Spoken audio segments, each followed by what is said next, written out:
When it comes to modern machines, precision is everything. I mean, absolutely everything. For centuries, though, we were stuck, limited by physical steel gears.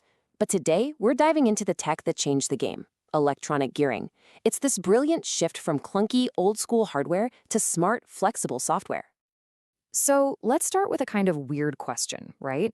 What if gears had no teeth? It sounds impossible, a total paradox. I mean, the whole point of a gear is the teeth.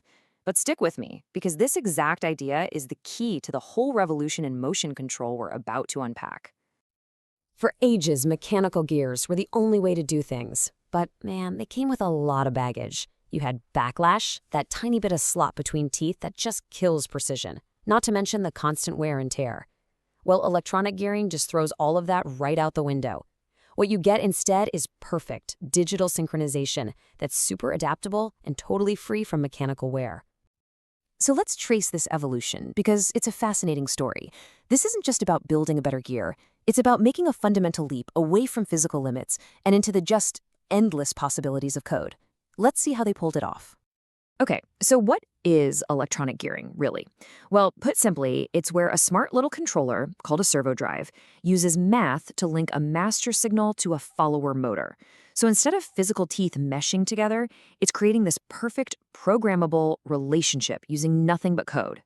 And the concept behind it all is actually incredibly simple. It's built on what engineers call a master-follower, or sometimes master-slave principle.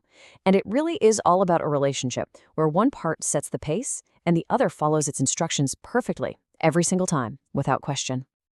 And you can see that flow perfectly here. First, the master, and that could be a sensor called an encoder or even another motor, sends out its motion signal in real time. Second, the servo drive grabs that signal and applies the gear ratio you programmed into it. And then finally, the follower axis just executes that command, creating this flawlessly synchronized motion. It's beautiful. And this is the secret sauce. It's the mathematical heart of the whole system. The servo drive just uses a simple fraction, a numerator over a denominator that you can program to define the gear ratio. The magic here is that you can change these two numbers in the software and instantly change how the machine behaves. No wrenches, no stopping the line, just code. So this brings us to a really important question. Why would you replace something as tried and true as a metal gear? Well, because the advantages you get aren't just small improvements. They are absolute game changers. This is really where software proves it can outperform steel. And maybe the most important advantage comes down to this number right here. 0. That's how much mechanical backlash you have. You know, that slop between the teeth that just destroys precision in mechanical systems? Yeah, it's gone, vanished, completely eliminated. For any kind of high accuracy job, this is, well, it's everything. But it doesn't stop with 0 backlash, not at all.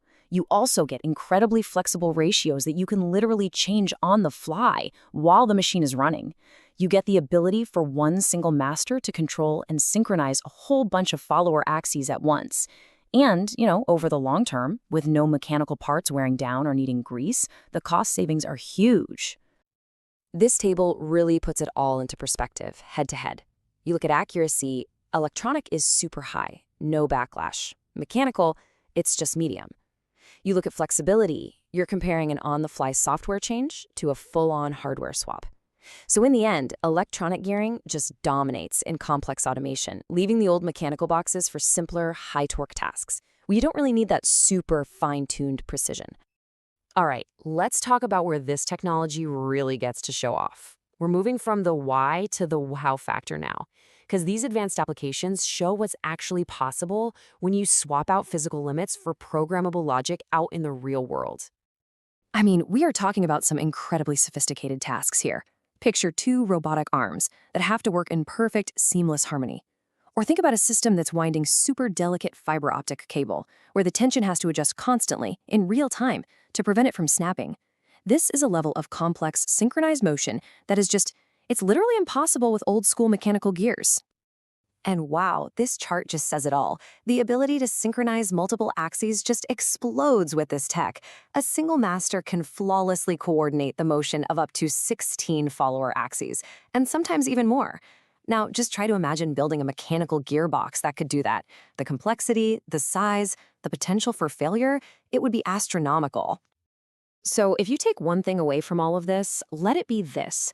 By just replacing physical parts and their limitations with pure digital control, electronic gearing unlocks a level of precision and flexibility that is just in a totally different league.